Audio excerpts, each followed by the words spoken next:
My name is Harriet McDonald. I'm the president of the Doe Fund. I grew up in Greenwich Village in the late 60s, and it was a super hip place at that time, like really. And my parents were pretty radical, and they were amazing people. I'm so lucky. And my grandma too. My mom and even my grandma were feminists. My grandma made her own pants when no woman ever wore them. And she had an artist salon and knew so many Russian painters. And we all lived in the same building on Barrow Street. She gave the top floor to starving artists, and that's how I come to have some very good paintings. My mom was the stenographer at the Nuremberg trials. My parents both became court stenographers because they had lived through the last of the Depression or right after it. My father came from England beyond poverty-stricken. And they built a very strong marriage and were very, very active. My mom took me on my first demonstrations starting about when I was 6. And we demonstrated against Vietnam in Washington, and they were beating us on the steps, and my mom covered me with her body, and I'll never forget it. Then my life took sort of a big turn, and I was discovered on the beach in Fire Island by a very big agent. And believe me, it didn't have anything to do with my great talent. It's that I was extremely pretty. And the agency sent me to study with Lee Strasberg. He was pretty old then, but of course a great teacher. And I started doing off-Broadway and TV commercials. I was actually in The Rose Tattoo with Christopher Walken.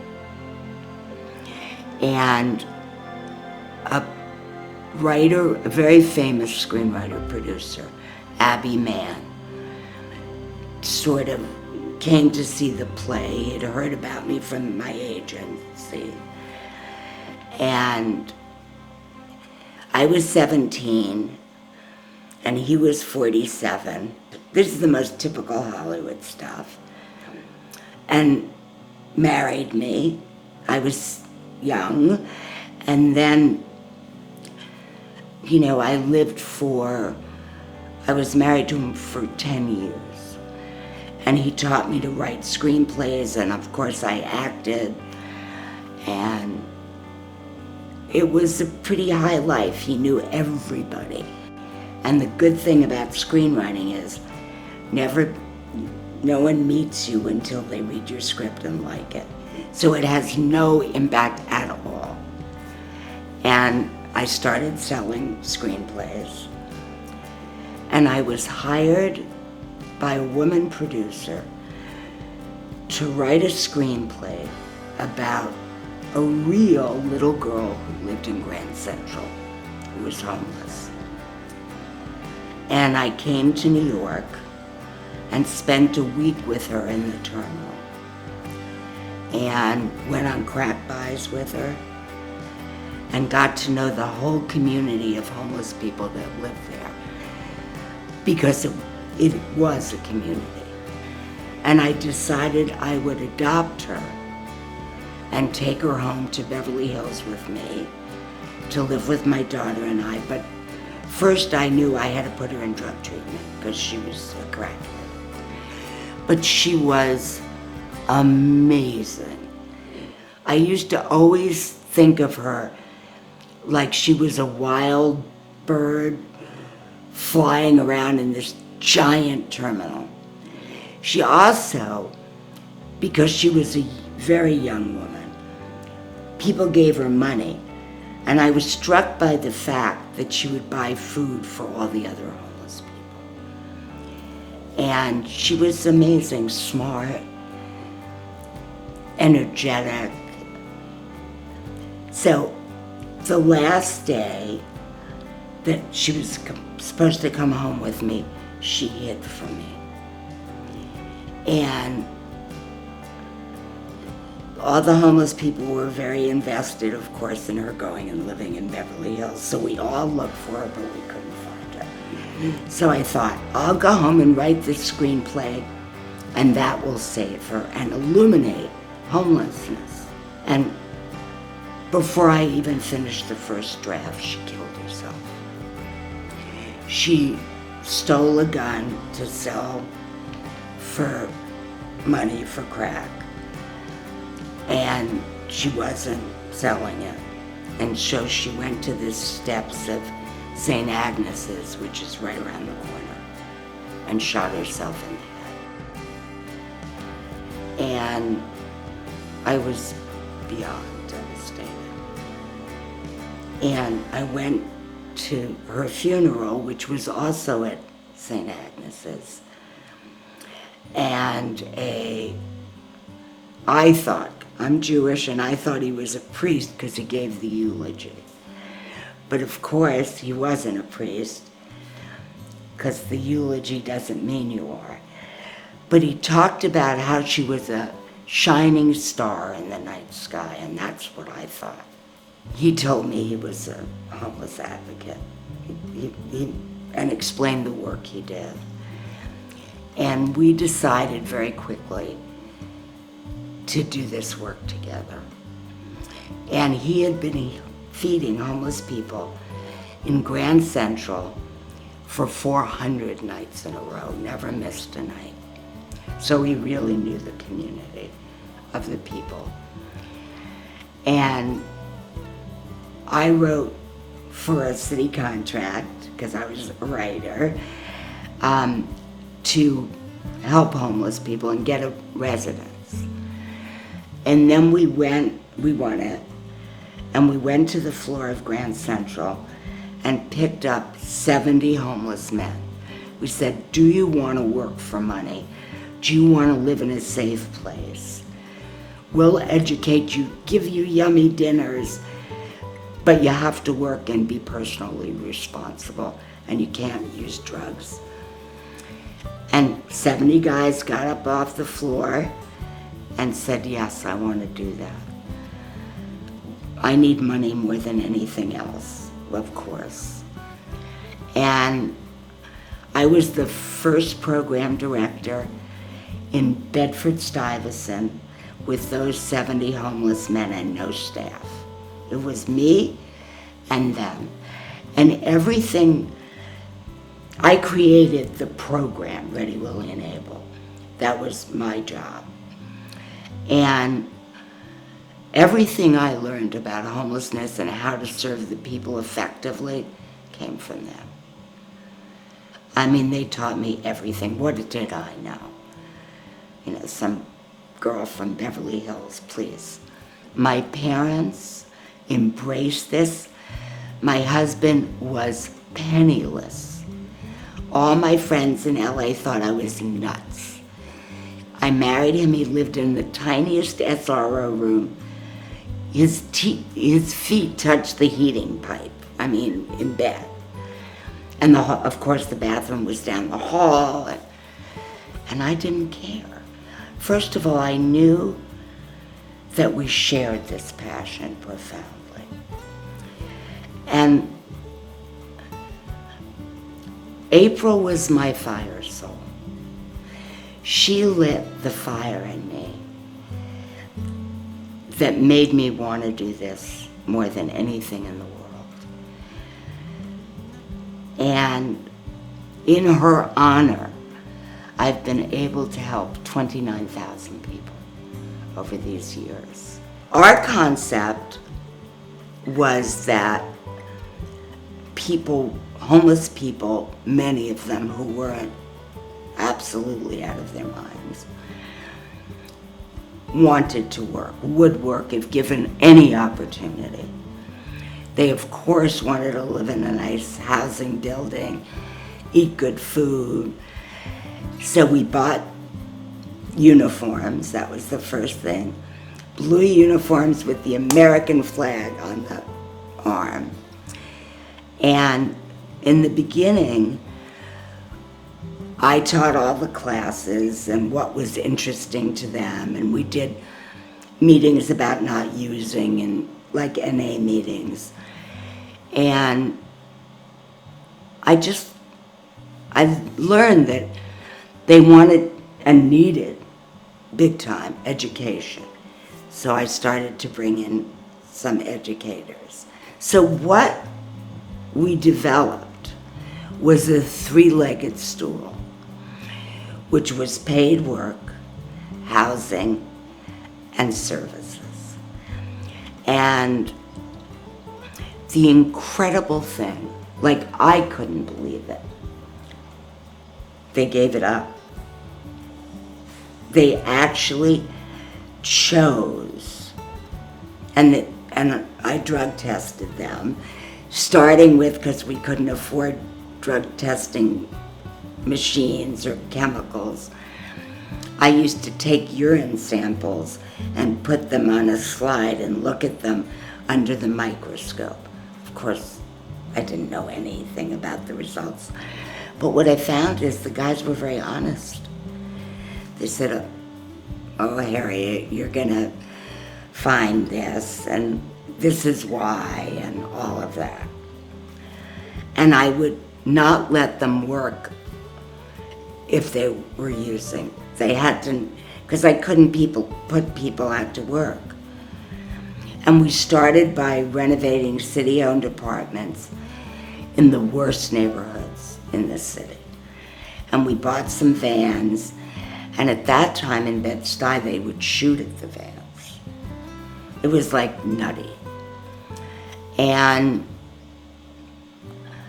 then that contract ended because the city wasn't buying these buildings anymore from these terrible landlords.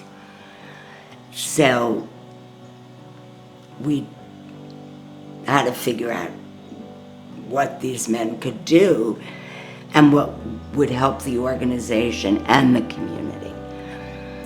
And we decided, we lived on the Upper East Side with my parents, and we decided the thing to do was to start cleaning the streets. I wrote to all of the registered voters that this was what we were doing.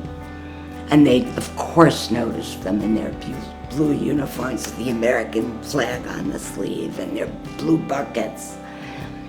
And they started putting checks under our front door because they were so appreciative, these men. But we always needed and do need private support. We pay the men now $15 an hour, and we have all our site supervisors who get paid much more, and case managers. So we have I've always added services, education, then computers now, because I want people to get union jobs. We're doing apprenticeships with unions. I'm training people to be welders and carpenters, because when you get in a union, you actually get full benefits, retirement, everything that you would want a person to get. People are shocked when they realize the potential of homeless people. When we started, everybody, Koch was mayor, he used to say, oh, shut them up, give them a contract, they'll fail. The people are all too lazy or crazy to work. But of course they weren't. And when we started putting people out on the street to clean the streets and made it known they were formerly homeless, they were shocked too, but they began to see that the common belief was not true. And we continued to spread throughout New York. And the first business improvement district we did was for Lou Rudin, who was a huge real estate developer. And he paid us to do it. And then Bloomingdale's did. And then we went, to the Upper West Side, and we went to commercial areas. And they all had business improvement districts or private support that made this possible. And they all learned to love and respect the men who cleaned their streets and helped them. And it changed the perception of who homeless men were. Then I'm a huge data keeper because I know myself, and like all human beings, you always like some people very much, maybe more than other people a bit. And I knew that you could not show that because our people had been lied to, incarcerated, forced to live in the streets. Many come from foster care. So you had to treat everybody equal. And from the time I began as program director, I started keeping data. So I would have a clear view of what was going on. Numbers don't lie. And what worked and what didn't programmatically. And I kept adjusting the program to today based on what worked, what didn't work as well, what could be tweaked, what could be added. And that's worked really great. Now we're in 6 cities. I decided maybe 15 or 18 years ago that people coming out of prison needed exactly what we provided. And at the beginning, people really, our donors, were worried about this because at that time the perception was that they were all, predators and all that crap. And honestly, over the years, they've been the most successful people in the program. Oh, and we also, in the last several years, have built 14 buildings of permanent homeless housing. So we serve in that housing people living with AIDS, people with serious mental illness, and mothers and small children. So my daughter works for us and has since she was very young. She first started by working in the kitchen because she was interested in culinary arts. Then she moved up, and now she does purchasing and billing and in this huge organization, and she's brilliant at it. My granddaughter, who also grew up in this house from 8 to 18, wants to be a Supreme Court justice because she wants to bring justice where there is none. So we would watch cable news every night while we ate dinner right here and talk about it. And she was very smart and educated herself, and then she would talk to me about justice and economic justice and racial justice. And then every night she'd go up to her grandpa's room and sit at the end of the bed and talk about politics. Because at one time he ran for Congress, at one time he ran for mayor. Of course, what he talked about was homelessness, so you can imagine he didn't get elected. But he was a loud voice and a loud advocate. And people really knew who he was.